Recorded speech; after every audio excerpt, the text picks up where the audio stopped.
Le vestiaire, c'est bien plus qu'un lieu. C'est un espace où tout commence. Là où, avant même de fouler le terrain, les grandes décisions se prennent. Les stratégies ne naissent pas sous les projecteurs. Elles s'affinent au calme, dans la réflexion collective. Bienvenue dans Le Vestiaire, le podcast du vestiaire de l'immobilier, qui vous ouvre les portes des coulisses de l'immobilier. Ici, pas de discours formatés, mais des confidences, des stratégies et des expériences vécues, racontées par ceux qui font bouger les lignes du secteur. Animé par Julien Pibouré, directeur associé de l'agence de communication /Boom, chaque épisode est une immersion dans l'envers du décor. Prenez place, l'immobilier se pense avant de se construire. Bonjour à tous et bienvenue sur ce nouvel épisode du Vestiaire. Aujourd'hui, on reçoit Ludovic. Comment tu vas, Ludovic ? Très bien, et toi ? Écoute, Ludovic, j'avoue que ton passage dans l'émission a suscité pas mal d'interrogations par rapport à ce que tu fais aujourd'hui. Tu vas nous en parler, je pense, avec grand intérêt. Tu es donc directeur général du Creds Club, un club deal. Tu vas nous en parler. C'est bien évidemment bien plus que ça par rapport à tout ce que tu fais, tout ce que tu entreprends sur ces sujets. Alors, première question que j'aimerais te poser vraiment comme ça à vif. Comment tu en es arrivé à travailler avec les Creds ? Disons que je peux te donner deux versions de la réponse. D'accord. La version courte, c'est grosso modo, en fait, moi j'avais monté juste avant Creds Club une startup qui s'appelle Prélo, qui est une startup de l'immobilier qui fait de la résidence secondaire partagée. Pour des raisons de contexte, des raisons très business, j'ai décidé de quitter ce projet en septembre de l'année dernière, donc 2024. Et à ce même moment, les Creds étaient en discussion avec plusieurs entreprises pour faire des partenariats. Et typiquement, c'est le cas de Host & Fly, qui est une entreprise qui fait de la gestion at scale de location saisonnière. Et grosso modo, 2-3 autres personnes du marché. Et comme moi, je venais de partir, eux étaient en recherche d'un directeur général. Concours de circonstances, ces 2-3 personnes leur ont dit vous devriez parler avec Ludovic de Jouancourt qui en ce moment est disponible et qui a un profil entrepreneur, dirigeant d'entreprise qui connaît très bien l'immobilier. C'est comme ça que ça s'est fait. Très rapidement, la discussion s'est totalement alignée, nos violons se sont totalement accordés, donc ça l'a fait. Et la version longue, je pense que c'est... on va en parler, mais j'ai construit un parcours dans l'immobilier sur les, 7-8 dernières années. J'avais cette vision depuis longtemps, parce que l'immobilier, c'est quelque chose qui me passionne, comme toi, comme nous en général. Et donc, du coup, je me suis construit une cohérence sur ces 7-8 dernières années qui m'ont amené à pouvoir choisir les opportunités sur lesquelles je me positionne. Et c'est ce qui m'a amené à me dire, là, Creds Club, très clairement, c'est un projet qui est totalement en ligne avec mon ADN, mes compétences, ce que je veux faire, et même en termes de valeurs, parce que tu vois, les valeurs familiales des Creds et d'Alexandre, qui n'est pas un Creds, mais qu'on peut considérer comme un Creds, sont très transparentes. Et clairement, ça me correspondait, donc je me suis dit, let's go. Alors, rentrons donc directement dans le vif du sujet. Aujourd'hui, donc on a le Creds Club, c'est un club deal. Qu'est-ce qu'il y a comme autre chose, toi, que tu fais aussi au quotidien dans le cadre de cette activité qu'on voit qui se développe vraiment partout ? Alors, effectivement, on peut, de prime abord, se dire le Creds Club, c'est un club deal. Moi, on préfère, et d'ailleurs c'est comme ça qu'on drive la vision de la boîte aujourd'hui, voir ça comme plutôt une communauté d'investisseurs dans l'immobilier. Et donc, pourquoi communauté ? Parce que évidemment, sur la dimension purement financière et investissement, il est évident, et ça se voit de l'extérieur, que les Creds ont la possibilité de voir des opportunités immobilières qui sont exceptionnelles. Et vraiment dans la dimension investissement. Depuis toujours, ils investissent dans ces opportunités en famille, et à un moment donné, ils se sont rendus compte que le caractère pléthorique, le volume d'opportunités de très bonne qualité, ils pourraient en faire profiter à des proches à eux, et typiquement à éventuellement une communauté fermée. C'est à partir de là qu'ils se sont dit, pourquoi pas créer une communauté d'investisseurs qui bénéficieraient des opportunités les plus sélectives, les plus prime, les plus intéressantes en termes de bénéfices, risques, rendement. Donc en faire profiter à cette communauté, mais en plus, pas que ça. Les Creds, ils ont un réseau, ils ont beaucoup de contacts et ils ont la possibilité autour de cette communauté, de faire profiter à leurs membres de leur réseau, mais aussi entre membres, faire en sorte qu'il y ait cette logique de co-construction, cette vision long terme de on se présente des contacts, on se fait profiter des opportunités en croisée, ou on fait du business ensemble. Donc vraiment, il y a cette double vision qui est vraiment la pure vision, enfin la partie purement investissement et la partie qui est purement communautaire, réseau, relations, etc. Et donc moi, mon métier, c'est de livrer cette promesse et de faire grandir cette communauté dans le bon sens. Ouais, excellent. Je pense que ça va donner envie aussi à des gens de se renseigner. J'ai vu aussi qu'il y avait une liste d'attente, un peu aussi pour rentrer dans ce club deal. Il me semble aussi, on en a parlé aussi un petit peu en off, que tu fais aussi quand même aussi d'autres choses sur la partie aussi notamment strat de marketing, communication. Est-ce que tu peux un petit peu nous en parler, s'il te plaît ? Bien sûr.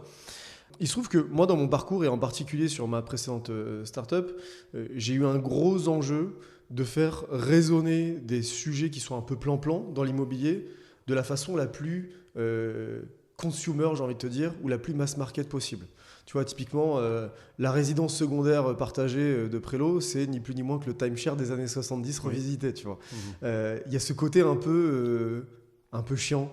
Il y a ce côté un peu bronzé fond du ski, t'enlèves le cadre photo de tes copropriétaires et tu le dégages.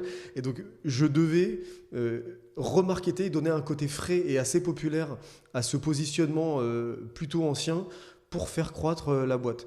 Et donc, j'ai vraiment développé des compétences et une expertise en particulier sur le marketing de l'immobilier à l'échelle. Et donc, du coup, très rapidement, quand je suis arrivé sur le projet Crest Club, en fait, je me suis rendu compte que je pouvais également faire ça et faire profiter de ma compétence à l'intégralité de la vision de l'agence. Et donc, c'est pour cette raison qu'aujourd'hui, j'aide les Crêtes et j'aide Alexandre, évidemment, sur le marketing et la stratégie marketing organique de l'agence pour faire continuer à pérenniser l'activité. Alors là, tu nous intéresses. Tu sais que nous, avec le club d'affaires, on a aussi une agence immobilière qui s'appelle Le Vestiaire d'Immobilier. Je fais une petite dédicace justement à Florent Gauthier, directeur de l'agence immobilière. Qu'est-ce que toi, tu identifies aujourd'hui comme levier ou comme stratégie? Alors, tu vas peut-être pas nous donner la recette du chocolat, hein, on a conscience aussi un peu de tout ça, mais est-ce que tu pourrais nous faire partager aussi pour les auditeurs sur ces sujets quelques réflexions qu'on peut avoir? L'immobilier aujourd'hui, ça repart bien évidemment, mais c'est quand même un secteur qui est tendu. Hein. Nous, on le constate au quotidien avec nos membres. Peut-être quelques secrets, je ne sais pas. Qu'est-ce que tu peux nous dire? Pour moi, la vision, elle est très claire. On a aujourd'hui une croisée des chemins qui fait que d'un côté, on a un secteur qui peine à se renouveler parce qu'en fait, c'est un secteur du dur. Tu vois, l'immobilier, ça reste trouver un foncier, le rénover, le vendre. Et en fait, il y a ce côté très terre-à-terre de notre secteur.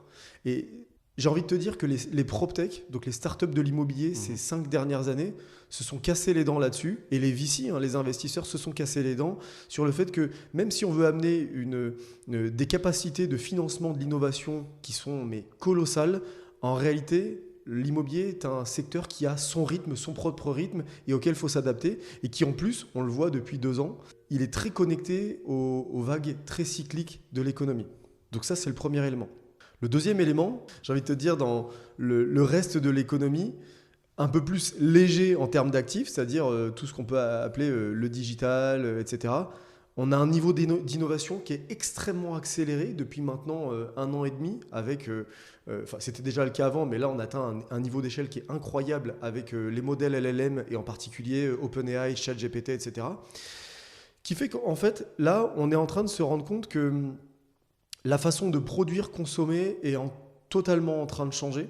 Et en fait, le gros sujet aujourd'hui, c'est comment on répond en termes d'un point de vue économique à ces gros changements. Tout le monde s'inquiète aujourd'hui de quel sera mon métier. Si tu es derrière un ordinateur, tout le monde se dit mais quel sera mon métier demain avec l'intelligence artificielle. Tout le monde tremble avec la nouvelle publication de chaque nouvelle version de ChatGPT. Et tu sais, moi le premier, je voyais Gary Vaynerchuk qui disait il y a quelques temps que on est maintenant en train de se rendre compte qu'on va voir les premières entreprises d'un seul salarié qui vaudront $1 milliard de dollars, tu vois, grâce à cette cette capacité de production à l'échelle que tu vas avoir sur le contenu, le visuel, photo, vidéo. Et tu vois déjà sur TikTok, Instagram, sur les réels, tu vois, il y a des productions de contenu qui sont complètement faits à l'IA. Difficilement, tu t'en rends compte. Oui. Quand je combine ces paramètres, qu'est-ce qu'on va se dire ? Clairement, l'un des principes qui est très résistant à la disruption de l'intelligence artificielle, c'est l'humain, la connexion humaine, bien sûr. Le caractère communautaire. Je ne dis pas le caractère communautaire pour placer Crest Club. J'en suis convaincu à terme que, vu qu'on va mettre de côté toute la commodité administrative de production, le travail, la place entre l'interaction humaine va être beaucoup plus forte qu'elle ne l'était avant, sachant que c'était déjà le cas. Et l'immobilier, finalement, c'est un peu ça. Donc, moi, ma vision est que tu vas te retrouver avec des réseaux, tu vas voir sur le marché des réseaux d'agences immobilières qui sont très efficaces sur la capacité à remonter de l'analyse, à chiffrer un bien, à le marketer, etc. Mais par contre, derrière, l'humain, l'agent, va devoir être exceptionnel au top du relationnel avec ses clients pour lui apporter une expérience exceptionnelle dans le cadre de sa vente ou le cadre de son achat d'un bien immobilier. Et ça, c'est parfaitement aligné avec la vision de l'immobilier de luxe qu'on a aujourd'hui chez Crest Club et en particulier chez Crest Real Estate.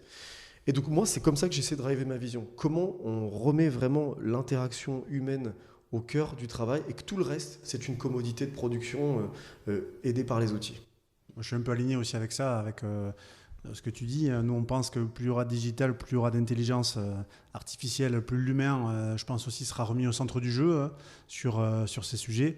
Et c'est vrai que la différence aussi, in fine, se fera sur le relationnel, sur l'expérience aussi que tu fais vivre typiquement à tes clients. Hein.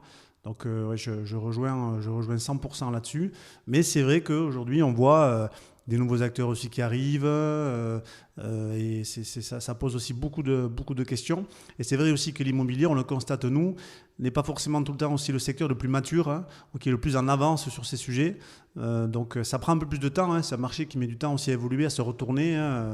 Et c'est vrai qu'on le constate nous au quotidien par rapport à ça. Revenons un petit peu, si tu veux bien, sur ton parcours. J'aimerais savoir... Qu'est-ce qui t'a donné envie de te lancer dans l'immobilier ? On s'est connus à Pau. C'est vrai.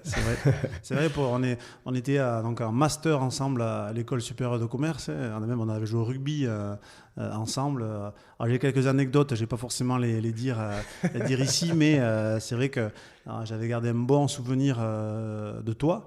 Et c'est vrai que même ça me fait... comme quoi on voit qu'on peut garder une amitié, on peut conserver ces liens, parce que je ne pensais pas forcément après qu'on garderait tout ça, mais on en est aujourd'hui à enregistrer un podcast, comme quoi le monde est petit, hein, donc venez aussi à Paris, comme ça vous pourrez rencontrer aussi plein de personnes et développer votre curiosité. Mais je te laisse continuer ton propos. Totalement aligné avec ce que tu dis. Excellente relation. Et c'était il y a 15 ans. Hein. C'est quand même important de le préciser. Le temps passe très vite. On finit l'école de Pau.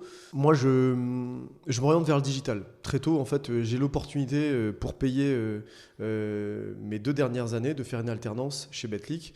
Et donc là, je pars sur une orientation de 10 ans dans le digital. Betclic, Solocal, Weekendesk, etc. Mais j'ai toujours ce truc pendant mon parcours qui fait que je suis intéressé par l'immobilier. Très petit, très jeune, mon père m'a intéressé à l'immobilier. Mon père donc fait de la promotion immobilière à La Réunion depuis maintenant presque 20 ans. Mais j'avais besoin de créer mon identité et je l'ai fait à travers la tech, le digital, etc. Et puis en 2017, j'ai la possibilité de faire une première opération immobilière parce que je me dis finalement... je gagne bien ma vie dans le digital, mais je me rends compte qu'on a des gros effets d'échelle si on est opérateur dans l'immobilier. Et donc moi, ma première opération immobilière, c'est un immeuble de rapport de 11 lots, achat, rénovation, revente. J'avais même jamais fait un appartement avant. Donc ça, c'était à quel âge ? Ça, c'est 2017. 2017, c'était il y a 8 ans, quoi. Ouais. Première opération, je fais un très bon coup. Je suis très transparent là-dessus. Je fais 250 000 € de plus-value net d'impôts. C'est pas mal. Tout en étant salarié, où je gagnais à ce moment-là, peut-être en 2017, je devais gagner 80-90 000 € par an brut. Je me dis, ok, il se passe quelque chose. J'ai commencé vraiment à m'intéresser au principe principe économique, j'ai envie de te dire, l'intelligence économique de l'immobilier. Et ensuite, j'ai enchaîné, j'ai fait pas mal d'opérations. Et c'est devenu quelque chose d'assez logique pour moi. Quand j'ai rejoint Weekend Desk, j'avais un poste de directeur marketing et produits. C'est une boîte du voyage de proximité. J'avoue que je suis rentré dans une entreprise où tout était top, manager super, tout était génial, mais j'arrivais pas à rentrer dedans. Franchement, j'étais arrivé à un moment de ma vie où je prenais zéro plaisir parce que j'étais arrivé à ce moment de ma vie où j'étais appelé trop fort par l'immobilier. Je pouvais pas faire de 9 à 19 heures un boulot et le reste du temps, le week-end, m'occuper de ma passion. Clairement, l'immobilier était devenu ma passion, donc je voulais faire que ça. Donc j'ai réfléchi à un modèle de start-up, comment je peux réaligner mes intérêts profonds avec mon quotidien. Et j'ai fait cette espèce de rosace, je sais pas si tu connais l'ikigai. Ouais, ça me parle, ouais, tout à fait, l'ikigai. En fait, tu combines les cercles de ta vie et ça te dit ce que tu dois faire. L'ikigai m'a amené à chercher un modèle de start-up et c'est à ce moment-là que je suis tombé sur le modèle de Prélo. Et ensuite, tout s'est enchaîné. J'ai levé d'abord 2 millions d'euros, puis 13 millions d'euros. On a fait une très belle croissance. Et depuis ce moment-là, qui était en 2021, je ne fais que de l'immobilier. De l'immobilier, tout type d'immobilier ou quand même plus spécifique Je suis quand même très majoritairement sur le résidentiel. D'accord. Donc, j'ai eu une fois un local commercial et c'était un pied d'immeuble parce que je faisais une opération sur un immeuble. Je connais assez mal le métier du local commercial. Je sais que ça s'apprend. J'ai pas eu l'occasion de le faire. Moi, je connais très bien le résidentiel et je m'intéresse particulièrement au résidentiel parce que un des éléments de valeur profond que je travaille autour de l'immobilier, c'est l'accession à la propriété. D'accord. C'est pour ça. C'est une des raisons pour laquelle j'ai lancé Prélo. C'est une des raisons pour laquelle on a racheté Je rêve d'une maison, qui est une entreprise qui travaille l'accession à la propriété sur la résidence principale. C'est une des raisons pour laquelle on a lancé Fragments, qui est en fait travailler l'accessibilité à l'investissement locatif à travers l'immobilier fractionné. Aujourd'hui, toujours, ce qui me drive profondément dans l'immobilier, c'est permettre à une personne qui n'a pas forcément les moyens de devenir propriétaire seul pour des raisons de capacité d'emprunt, de situation financière, de moyens, etc., de quand même devenir propriétaire parce que je suis convaincu et d'ailleurs c'est pas très compliqué d'être convaincu par ça, mais c'est évident, certains immobiliers sont des valeurs refuges. Et dans un cadre d'instabilité économique comme on le vit en ce moment avec les tarifs de Donald Trump, les réponses des tarifs des autres pays, etc., on a des situations où l'épargne a besoin d'être protégée. Quand l'épargne est positionnée sur des supports qui sont extrêmement variables en termes de valeur, quand je dis variable, ça peut être l'or, le bitcoin, la bourse, l'immobilier ou même son compte courant. Enfin, mine de rien, tu es sur ton compte courant, ton épargne est croquée par l'inflation et tu t'en rends même pas compte. Le sujet, c'est tu travailles toute ta vie, tu épargnes, comment tu protèges cette valeur ? Moi, ce que je trouve particulièrement intéressant dans l'immobilier, c'est que tu peux protéger la valeur de ton épargne sur une valeur refuge tout en faisant en sorte que ça ait une utilité.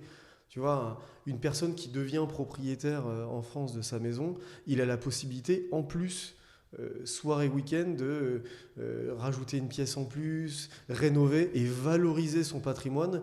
Là où, moi j'adore l'or, j'adore le bitcoin, mais quand ton bitcoin est sur ta clé Ledger ou sur Binance, ou quand ton or est dans un coffre en Suisse, t'as pas beaucoup la possibilité d'encore plus valoriser ton patrimoine, en plus de ce que le marché fait déjà.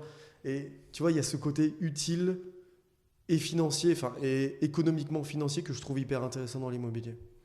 Et là, ce que tu fais sur Fragment, ça c'est toujours actif parce que nous, on avait reçu aussi au club une personne spécialisée sur tout ce qui est l'immobilier fragmenté, tokenisation, qui n'est pas vraiment une technologie qui est nouvelle, mais c'est surtout une accessibilité aussi maintenant et beaucoup plus de gens le font. Je pense aussi à des plateformes comme Realty, même aussi Brix, tout ça qui le font. Et parfois, j'ai aussi l'impression que les gens disent c'est fragmenté. En fait, c'est juste un mot un peu bullshit, un peu storytelling. Et en fait, tu t'aperçois que c'est même pas forcément sur tout ce qui est tokenisation, blockchain et compagnie. Est-ce que tu peux nous en parler un petit peu Bien sûr, bien sûr. Donc nous, c'était sur la blockchain. D'accord. Mais il faut savoir qu'aujourd'hui, quand tu essaies d'appliquer les principes de tokenisation et de fragmentation, et en particulier en France, parce qu'en France, en fait, on a une structure de régulation sur la détention et sur la façon de décomposer les actifs qui est très spécifique. Ce qui veut dire que derrière chaque mécanisme de fragmentation tokenisé, tu dois avoir un parallèle et une réponse juridique à ça. Mais qu'est-ce qui se passe derrière, tu vois ? Et tu as plusieurs façons de le faire. Tu vois, la SCPI, très connue, c'est un mécanisme de fragmentation d'un fonds qui détient de l'immobilier. Il n'y a pas d'équivalent. Enfin, les SCPI n'ajoutent pas le principe de blockchain, d'écriture dans la blockchain, mais en tout cas, tu as le principe de fragmentation. Bah, tu peux fragmenter des obligations. Et un contrat obligataire correspond à un équivalent du nantissement sur des actifs. Tu as la possibilité de le faire sur plein de situations. Donc la question, c'est de se poser finalement derrière chaque fragmentation sur la blockchain, quel est l'équivalent juridique du modèle qui est proposé avant de te dire ok, moi ça m'intéresse ou ça m'intéresse pas. D'accord. Et c'est vraiment quelque chose ça, qui se développe en France ou même en Europe sur la partie immobilière, parce que nous, on est sollicité régulièrement par rapport à ça. Je t'avoue qu'en toute transparence, on en a parlé notamment à nos membres, et c'est quand même des gens qui sont connectés sur ces sujets. Parfois, tu te dis, soit c'est mal expliqué, ou soit les gens ont du mal à peut-être le côté aussi palpable de ça, c'est très virtuel. On parlait de Ledger, tout ça, un peu avec ton wallet spécifique où tu peux tout stocker dessus. Parfois, j'ai l'impression qu'il y a du mal un peu sur le volet adoption. Ça, ce n'est que mon avis. Oui. Mais moi, j'ai une vision qui est la suivante. L'adoption des crypto-monnaies, elle est indéniable aujourd'hui. Tu vois, je suis d'accord. La capitalisation de marché des crypto-monnaies, elle est énorme. Je la mets totalement à côté de cette discussion. Sur le moyen, c'est-à-dire la blockchain qui permet de faire ce mécanisme de fragmentation, on peine dans l'adoption pour la raison que je t'évoquais juste avant, à savoir les limites de la régulation. D'accord. Et là, j'insiste en particulier, c'est mon avis, en France, mais en Europe en général, on est dans un cadre économique et juridique qui est très régulé. Là, je pense qu'on arrive à un stade où on est dans la surrégulation. C'est d'ailleurs pour cette raison que, tu vois, typiquement aux États-Unis, qui est aussi un pays occidental qui a une économie assez similaire à la nôtre, quand je dis la nôtre, je parle de l'Europe, il arrive avec une position et une posture politique très libertarienne, que Elon Musk défend aussi depuis longtemps. Les modèles libertariens, qui sont aussi les modèles de Milei, par exemple, en Argentine, prônent un interventionnisme de l'État très très faible qui équivaut grosso modo à très peu de régulation, des marchés très très libres, et c'est la loi de l'offre et de la demande, la loi des marchés qui se régule. Aujourd'hui, en lien avec notre historique en Europe, la façon dont on s'est construit, notre historique économique, notre historique colonial, etc., fait qu'aujourd'hui, on a trop de régulation. Je voyais encore le dirigeant de Michelin qui expliquait qu'aujourd'hui, avoir une industrie en France, c'est très très compliqué si on veut rester compétitif. Et il l'expliquait avec un chiffre qui est très simple et qui moi particulièrement m'a choqué, c'est que rien que la traçabilité du caoutchouc chez Michelin, en respect avec la régulation européenne, coûte à l'entreprise 350 millions d'euros par an. C'est dingue.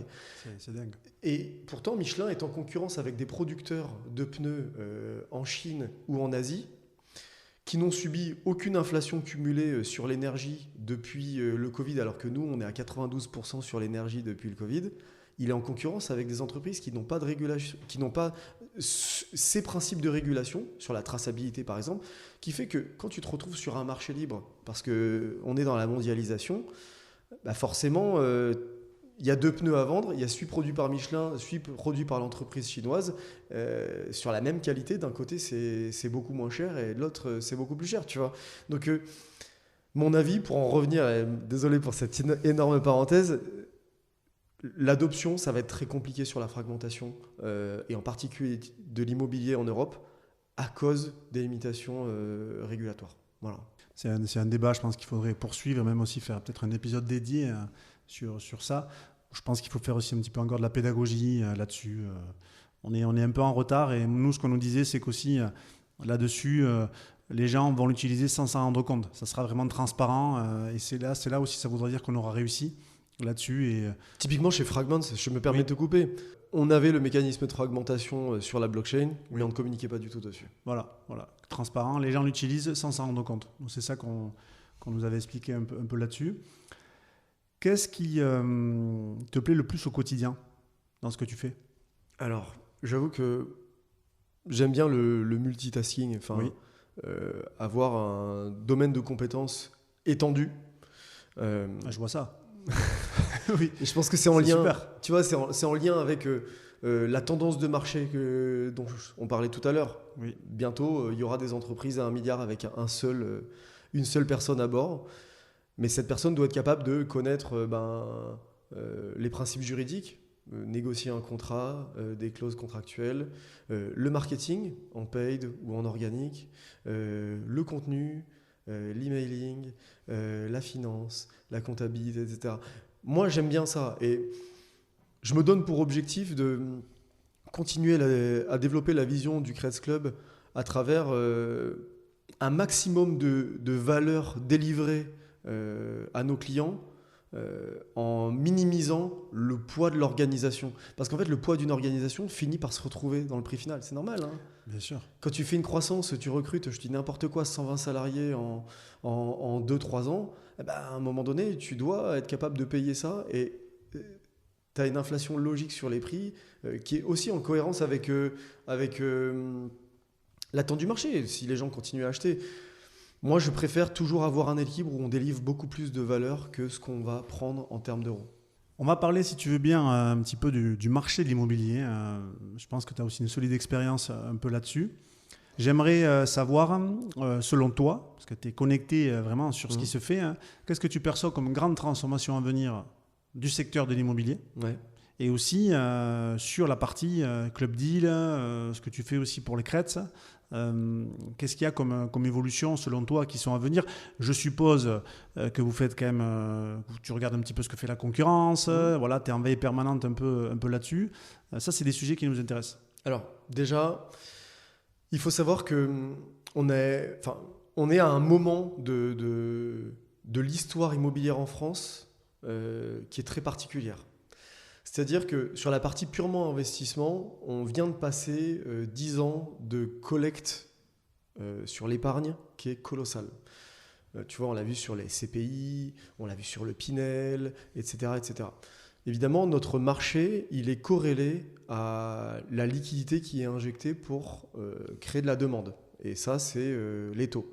Les taux ont explosé, ce qui veut dire qu'en fait, structurellement, il y a certaines dimensions de l'immobilier qui ont corrigé, les prix ont baissé.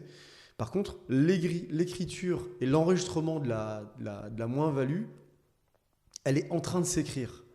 Il y a des moments où, tu vois, je prends l'exemple de Primonial, ça s'est écrit assez vite.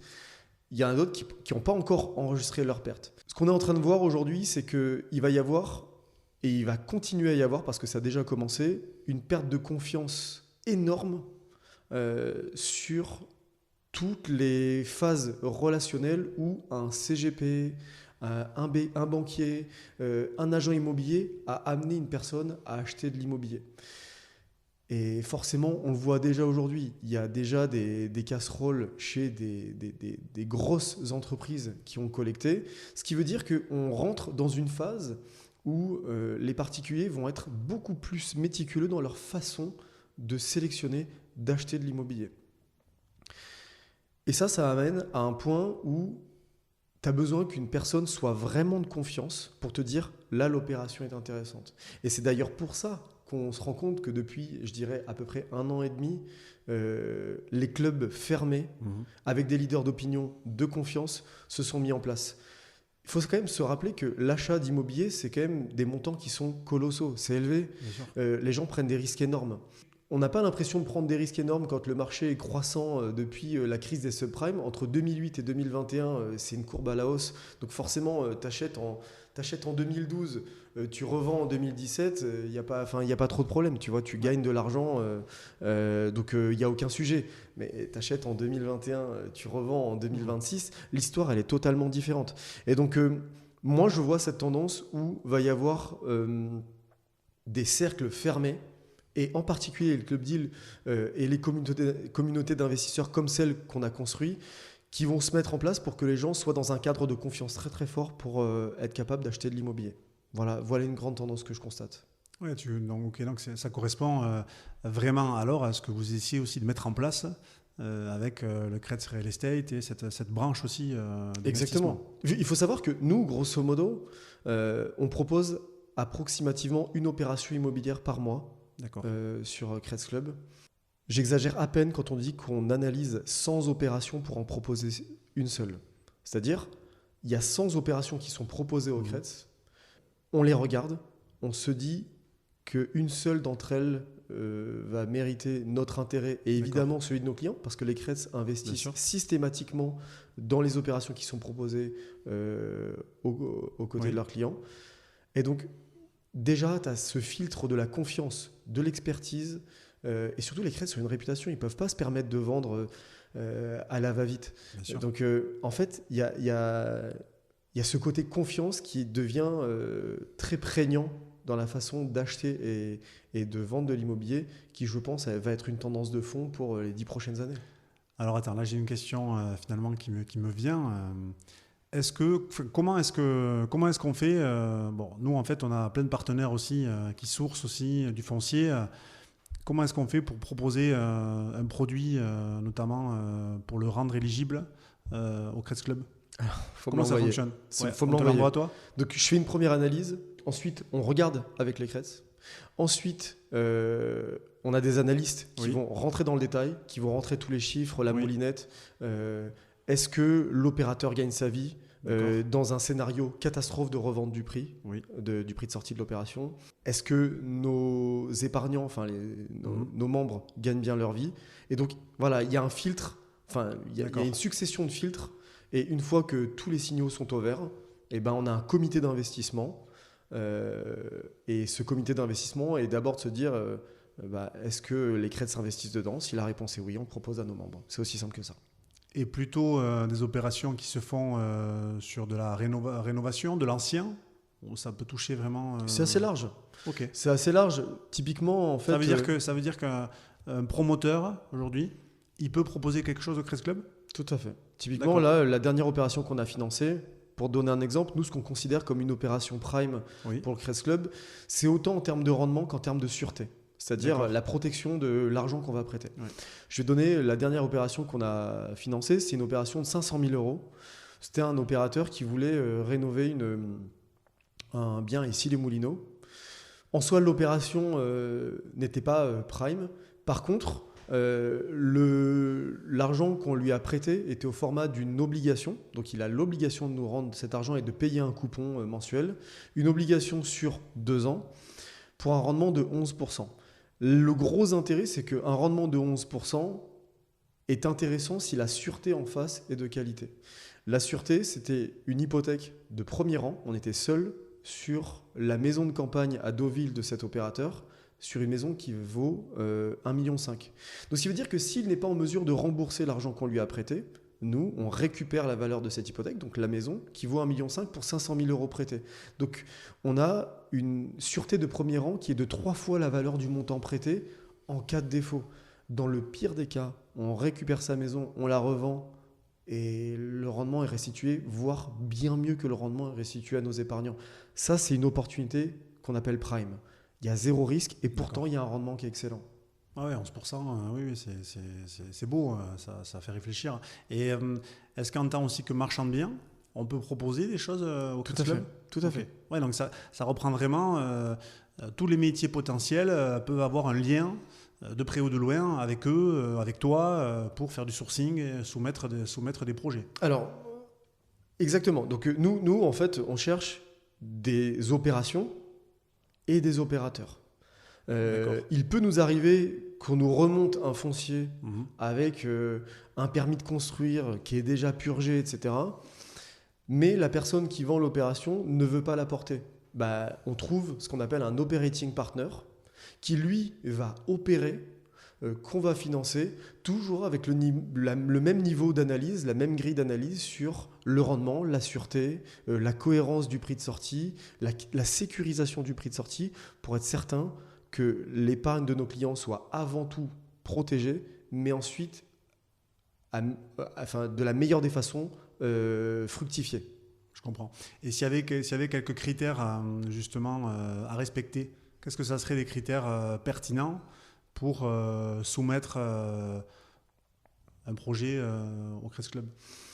C'est très ouvert. Très ouvert? Ouais, on fait des... C'est la renta d'abord, Non, dans l'ordre, c'est vraiment la sécurisation. D'accord. Que se passe-t-il si l'opérateur a un problème? Oui. Ça, c'est la première règle. Aucun défaut. On veut que le minimum du minimum, c'est que nos clients récupèrent leur investissement et le rendement qui a été promis. D'accord. Des fois, on préfère rentrer sur une opération à 11, comme je te le disais tout à l'heure, sécurisée à x3 de la valeur du montant prêté, plutôt que rentrer sur une opération à 15 où c'est le Far West, on ne sait pas ce qui se passe. Ouais, bien sûr.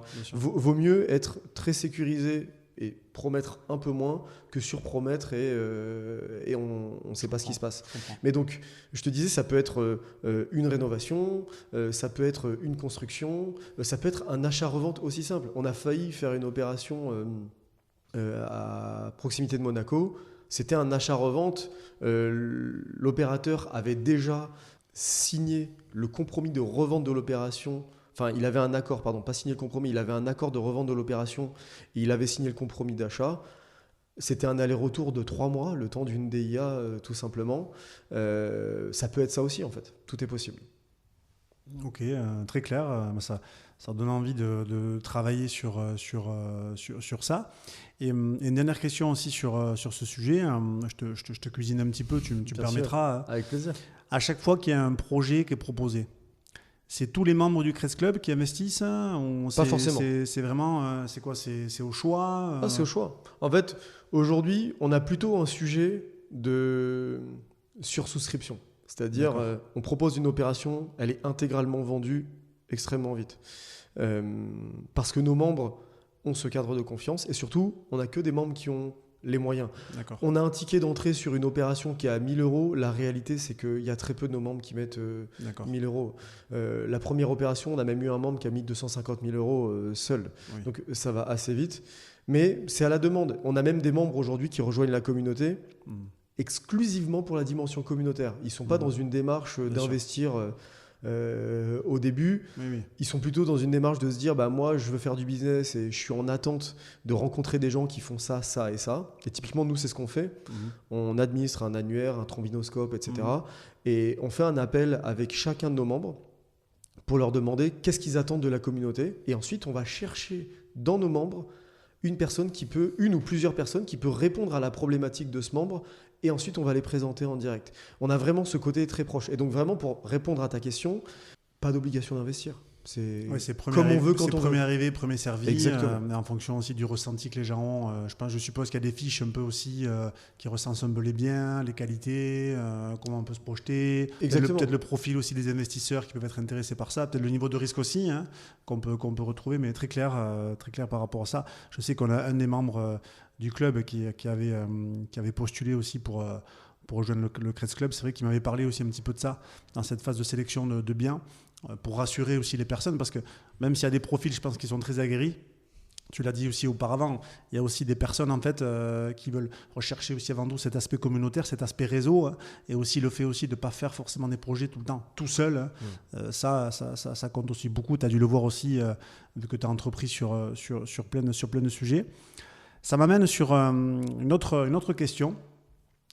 Comment tu vois le développement des club deals à une horizon 2050 tu penses que ça ressemblera à quoi?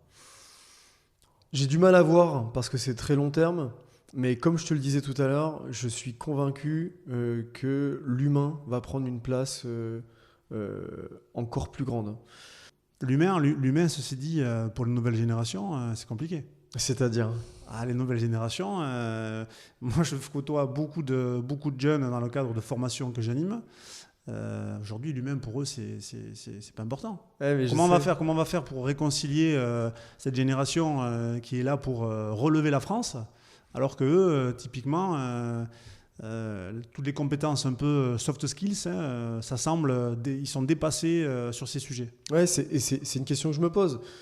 Des fois, et d'ailleurs je me permets de te le dire, Ouais. on sait qu'on est déjà des vieux si on commence à parler des jeunes comme ça, oui, tu vois ce que un je veux petit dire? peu, un petit peu. Moi aussi, je suis assez... Enfin, j'ai malheureusement ce côté un peu pessimiste, voire très interrogatif de à quoi va ressembler notre monde et à quoi va ressembler tu vois, la culture populaire de demain quand je vois ce qui intéresse les jeunes. Non, parce que l'humain, enfin, je te coupe un petit peu, mais Bien c'est sûr. un échange qui m'intéresse vraiment. Si on dit que le relationnel est au cœur, finalement, de l'expertise, parce qu'on va être assisté de tous les côtés, on parlait de l'IA. Mais c'est vrai que c'est quelque chose qui n'est pas forcément tout le temps palpable. Et nous, on le voit, on a même fait intervenir aussi des nouvelles générations, des jeunes en alternance, notamment aussi pour le vestiaire de l'immobilier. La première question, c'est qu'est-ce que j'y gagne? C'est vraiment le relationnel, c'est du long terme. Ah non, mais C'est c'est quelque clair. chose que tu bâtis, c'est quelque chose que tu fais. Et parfois, en fait, c'est vrai que nous, on est convaincus de ça parce qu'on est dedans. Et moi, je considère aussi que l'aspect réseau, l'aspect communautaire, c'est une valeur ajoutée qui est exceptionnelle sur les sujets. Surtout qu'aujourd'hui, les carrières professionnelles sont très segmentées. On parlait même tout à l'heure aussi de l'aspect fragment. On n'a plus des carrières linéaires comme moi j'ai eu sur mes parents qui ont passé 30 ans dans la même boîte. Mais c'est ce qui fait que ces opportunités aussi arriveront, c'est l'humain. C'est l'humain. Donc c'est vraiment aussi une vraie interrogation. Nous, qu'on voit parfois des collaborateurs qu'on côtoie s'arrachent les cheveux sur des comportements basiques pour nous au niveau des nouvelles générations. Mais en fait, là-dessus, moi j'ai un avis très tranché et Oui. j'hésite pas à le donner. Je pense sincèrement que à terme, la connexion humaine et le caractère authentique de la connexion entre les humains sera la clé, et c'est déjà la clé aujourd'hui. Par contre, je suis aussi convaincu qu'aujourd'hui, on constate l'avènement d'une génération sacrifiée. Et je me permets de te donner mon avis. Ce que j'appelle cette génération sacrifiée, c'est cette génération qui n'a pas encore été sensibilisée à très grande échelle sur le danger des écrans, sur leur perception des relations humaines. Tu vois, finalement, on se rend compte qu'un des gros facteurs qui baisse la compréhension des interactions entre les humains des jeunes, c'est ces nouveaux algorithmes de contenus verticaux que tu retrouves en particulier sur TikTok, Oui. mais qui s'est démocratisé sur les autres plateformes. Cette capacité à aller chercher de la dopamine très court terme, mais finalement qui peut durer des heures. Tu te rends compte Bien qu'aujourd'hui, sûr, il y a des jeunes, qui ils scrollent oui. infiniment pendant le week-end et même la semaine, ce qui les rend finalement insensibles à énormément de choses dans leur quotidien parce qu'ils sont dans cette recherche de dopamine. Mais aujourd'hui, on voit déjà qu'il commence à y avoir ces facteurs de sensibilisation sur les écrans, réduisent le développement et la capacité sociale des jeunes. Et typiquement, les générations, les 2022, mon fils est de 2022, on va être très très attentif à ça. Mais ce qui veut dire que toutes les générations après 2022, donc après la constatation du dégât de ces algorithmes, les jeunes vont être suivis et protégés. Mais tous ceux qui sont arrivés avant, ceux qui ont, tu vois, 15, 16, 17 ans aujourd'hui, qui sont sur des téléphones depuis qu'ils ont 11 ans et qui sont assez en retard dans le développement, parce que très clairement, aujourd'hui, on en voit beaucoup. Oui. C'est eux que j'appelle la génération sacrifiée. Et je reste convaincu et je reste très optimiste à long terme pour les nouvelles générations à venir. Parce que même dans la génération 99, 2000, 2005, en fait, tu vas te rendre compte qu'il y a des jeunes où les parents ont été très sensibles à ça et ils ont fait attention. Et d'ailleurs, moi, je trouve que dans cette génération, il y a des gens qui sont très, très, très sensibles, très bons, très en avance parce qu'ils savent profiter des outils de notre époque pour se développer. Tu vois, là, aujourd'hui, tu vois des jeunes, ils sont même pas en études. Ils ont 17, 18, 19 ans. Ils ont déjà des business en ligne, etc. Ils sont extrêmement bons. Il y en a qui savent profiter de ça, il y en a qui sont dans la phase vraiment de consommation et ça sera peut-être la génération d'après qui va être capable de se remettre à niveau par rapport à ce qu'on a aujourd'hui. Voilà. Oui, il y a un très bon ouvrage sur ça qui s'appelle, je ne sais pas si tu l'as lu, qui s'appelle La fabrique du crétin digital. Non, on parle justement aussi de ça et on voit, c'est toujours je dirais les faits sont têtus. Hein. Tu vois tous les big boss de la Silicon Valley, comme par hasard, leurs enfants, mais ils apprennent encore sans tableau numérique. Hein. Ils apprennent à la créer. Et pourtant, c'est eux qui ont fabriqué ces machines infernales qu'on voit sur les réseaux sociaux. C'est un sujet, même avec l'IA aussi, je pense, qui va être de plus en plus important. On avance un petit peu sur l'épisode. Question un peu plus, on va dire, personnelle. Est-ce qu'il y a un moment où tu t'es dit tout a failli foirer et aujourd'hui, finalement, tu en rigoles? Quand on fait la césure de l'école de commerce, entre la première et la deuxième année, je suis très intéressé par le sport et les paris en ligne en général. Oui. À ce moment-là, on est en 2009, non 2010, et les paris en ligne ne sont pas encore régulés en France. L'Argel qui est devenu, enfin j'ai oublié le nouveau nom de l'Argel, mais les paris en ligne ne sont pas régulés. Les gens commencent à jouer en ligne. Je trouve ça intéressant. J'ai la possibilité de partir à Malte. Et là, je fais une césure de 8-9 mois à Malte. Je travaille chez Betclic, qui est une entreprise fondée par des Français, d'abord à Londres, puis à Malte, et qui opérait illégalement sur le marché français. Je rentre de ma césure. Je suis censé rentrer en deuxième année.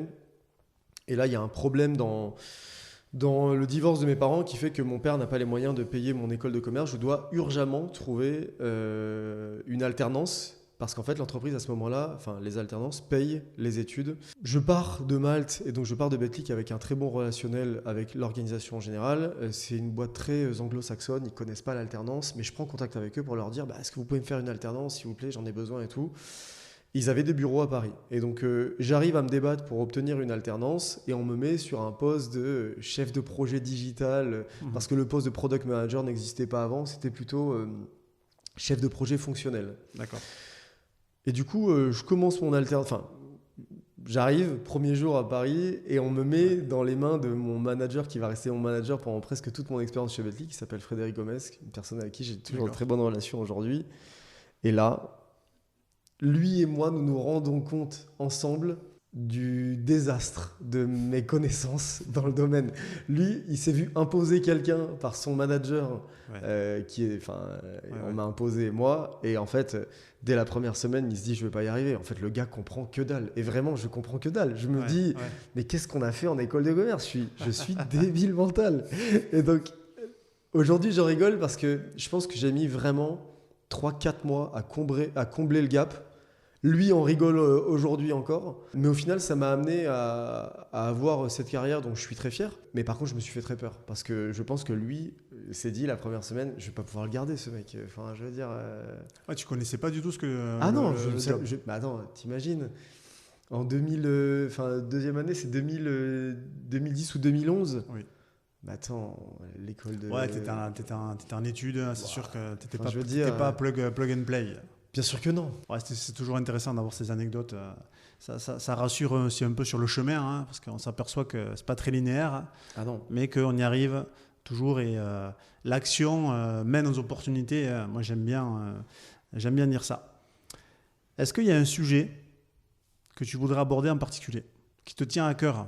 Ce qui me tient à cœur, c'est peut-être un sujet que moi je trouve intéressant, c'est qu'aujourd'hui je creuse pas mal sur l'immobilier à l'étranger. Ok. En fait, où ça ? Je regarde dans beaucoup de pays, mais en tout cas des pays avec des économies qui sont croissantes. On a, et moi le premier, on a ce défaut de regarder l'immobilier avec notre style franco-français. Là, il est très probable qu'on propose une opportunité dans le Crest Club qui est à l'étranger. Et moi, personnellement, je m'intéresse beaucoup à l'immobilier à l'étranger. Quelle région du monde on peut savoir ou c'est top secret ? Alors, pour le Crest Club, on ne communique pas encore parce qu'en fait, on est en train de cadrer le projet. D'accord. Et moi, personnellement, je regarde évidemment le Maroc, mais je regarde également l'Asie du Sud. Je pense qu'il y a un monde où l'accession d'un point de vue technique à la propriété dans l'immobilier devient tellement simple que ça devient facile pour un Français d'investir son argent dans l'immobilier géré à l'étranger. Et je pense que c'est une façon de consommer l'immobilier de demain. Là, aujourd'hui, en 2012, 2013, 2014, 2015, tu avais le choix soit d'acheter ton pied-à-terre à Paris quand tu avais un peu d'épargne, ou acheter une maison des années 70-80 dans une campagne de France. Oui. là, tu vas avoir la possibilité de faire un arbitrage un peu plus intelligent en te disant, plutôt que d'investir dans une ville en méga décroissance avec des indicateurs économiques qui ne sont pas terribles, je vais avoir la possibilité d'investir dans un pays qui fait une croissance à 2 chiffres chaque année. Et forcément, toujours amener ce côté usage de son investissement et de sa valeur refuge. Ok, super. J'ai essayé de te demander la région, mais c'est top secret. Hein. C'est pour ceux qui sont dans le Creds Club. N'hésitez pas à vous renseigner par rapport à tout ça. Est-ce qu'il y a des ressources aussi que tu veux partager en plus, peut-être pour s'informer sur ce que fait le Creds Club? Est-ce qu'il y a des choses que tu veux nous dire là-dessus? Ouais, déjà, je pense que c'est quand même intéressant de suivre Raphaël, Martin, Valentin sur LinkedIn. Raphaël, c'est le plus jeune? Ouais, c'est le plus jeune. Sur TikTok également, on vient de lancer son compte TikTok avec des anecdotes. D'ailleurs, quelle est la taille de la communauté globale en organique? C'est colossal, ça, toute l'audience réunie qu'ils ont. Ouais, c'est plusieurs millions. On considère qu'aujourd'hui, c'est l'agence immobilière la plus suivie en Europe parce que ils ont une résonance qui est colossale. Il faut quand même rappeler que la série est diffusée dans 140 pays. D'accord. Donc, les Creds, quand ils partent en vacances, n'importe où dans le monde, les gens les arrêtent pour demander des photos. Il faut savoir que la série L'Agence, c'est un produit français qui permet de rayonner à l'international parce que ça amène ces valeurs à la française qu'on aime bien, c'est-à-dire des valeurs familiales, le côté chic à la française, l'immobilier de prestige et de luxe à Paris. Donc, très grosse résonance en organique et évidemment, ça nous permet de développer le business et on en profite. C'est une agence qui a été développée, une émission qui a été développée spécialement pour le marché français? Alors, moi, je pensais que c'était un produit qui avait été dupliqué, genre par exemple des États-Unis, ou adapté un peu à la sauce française. Alors, je peux te raconter l'histoire si ça t'intéresse. Allez, on y va. En gros, ce qui se passe, c'est qu'en 2018, Sandrine et Olivier, donc qui sont les parents de Creds, sont déjà agents immobiliers. À ce moment-là, les garçons ont déjà rejoint l'activité familiale et donc ils sont déjà plus qu'une agence immobilière boulonnaise dans le luxe. Ils font pas mal de transactions, mais qu'est-ce qui se passe après? Et donc un jour, il y a une société de production qui vient taper à la porte de leur maison à Boulogne pour dire écoutez, on est à la recherche d'une famille, d'une agence locale à Paris, Boulogne, en région parisienne, pour faire un programme télé qui va être vendu à Netflix. Ils réfléchissent ensemble, ils construisent et il se passe quelque chose, c'est qu'ils arrivent assez loin dans le processus pour vendre l'histoire à Netflix. Mais le président de Netflix, Reed Hastings, qui a quitté son poste, qui est le célèbre patron de Netflix, finit par dire on ne le fait pas à cause de la crise des gilets jaunes, etc. Il y avait un cadre qui était un peu compliqué en France, qui fait qu'à l'international, ils n'y croyaient pas trop. Et donc TF1 a dit nous on y croit à fond, on le fait. Donc ils ont fait une première saison en France qui a cartonné, donc qui est diffusé sur TMC, qui a cartonné. Et ensuite, le dossier, l'année d'après, est revenu chez Netflix. Et là, ils se sont dit, OK, la résonance est incroyable, ça s'est calmé autour des gilets jaunes, etc. On y va. Et donc, il y a eu une coproduction entre TF1 et Netflix. TF1 sur le marché français avec TMC et Netflix sur le reste du monde dans 140 pays, qui aujourd'hui continue à tourner et fonctionne encore comme ça. Là, on est en plein tournage de la saison 6. Donc voilà la petite histoire. Et donc pour te dire, ce qui a fait qu'ils ont réussi à décrocher ça, c'est quelque chose qui paraît évident quand tu fréquentes les Creds au quotidien, c'est qu'ils sont la série. Tu vois, on se dit, attends, tout est mis en scène, alors qu'en fait, vraiment, moi j'arrive au bureau à 9h du matin, Sandrine et Olivier sont en train de prendre le petit déjeuner dans la cuisine. Tu vois, ils vivent, vraiment, l'agence, c'est leur maison, tout est très ouvert. Et en fait, rien n'est romancé. Leur vie est comme ça. Et quand il y a une boîte de production, que tu veux faire une série autour de l'immobilier, tu vois tout de suite que c'est un match parfait, en fait. Dans le mille.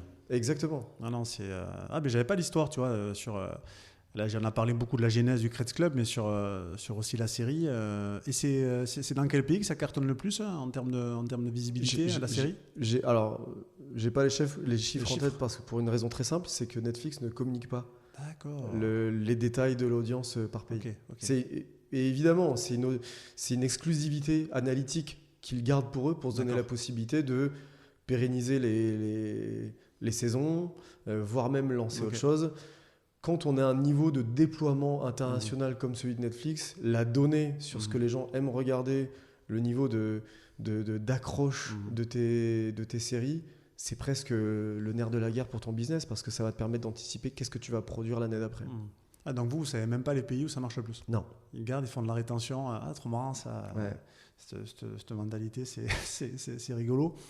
Alors j'ai quand même une dernière question, Ludovic, à te poser. On en a parlé un petit peu aussi tout à l'heure. Alors tu sais, quand on a dit qu'il y avait aussi bien sûr le directeur général du Crest Club qui passait, on a eu aussi une petite question. Tu sais qu'au club, on a une section masculine, une section féminine. Alors j'aimerais, je lance peut-être une petite bouteille à la mer. Est-ce qu'il y a des Crêtes qui sont encore célibataires? Il y en a 2, ouais. Il y en a 2? Eh ben oui. Martin, célibataire, maintenant, et Raphaël l'est aussi. Ok. Donc voilà, il y en a pour tous les âges, j'ai envie de te dire. Exactement, ouais, donc ils sont ouverts aux rencontres. Ça, je peux pas dire. Ah. Mais en tout cas, voilà, ils sont libres en ce moment. Bon, écoute, Ludovic, je te remercie vraiment pour cet échange. C'est avec plaisir. Moi, ça me nourrit vraiment aussi tout ça et j'ai appris plein de choses. Tu vois, c'est aussi l'opportunité de discuter, d'avoir un moment privilégié sur ces sujets. Où est-ce qu'on peut te retrouver pour en savoir plus, avoir des informations sur toi? Plutôt LinkedIn, plutôt qu'est-ce que tu préfères? Évidemment LinkedIn, et sinon m'envoyer un mail directement sur ldj@crestclub.com ou ludovic.dejouvancourt@crestclub.com. Mais sinon le plus simple c'est LinkedIn, on se parle là-bas. Bon, magnifique. T'es venu aussi déjà faire des soirées avec nous sur le vestiaire immobilier. Je sais qu'aussi on a certainement des synergies sur ces sujets. Merci encore pour ce moment. Je te dis à bientôt. Et puis peut-être qu'on se verra, on ne sait jamais, au Crest Club là-dessus. J'espère. Merci également et on se voit bientôt. Salut Ludovic. Salut. Vous avez écouté Le Vestiaire, le podcast du vestiaire de l'immobilier. Pour ne rien manquer des prochains épisodes, abonnez-vous sur votre plateforme d'écoute préférée et suivez-nous sur LinkedIn et Instagram. Pour en savoir plus sur notre club privé d'affaires, rendez-vous directement sur notre site internet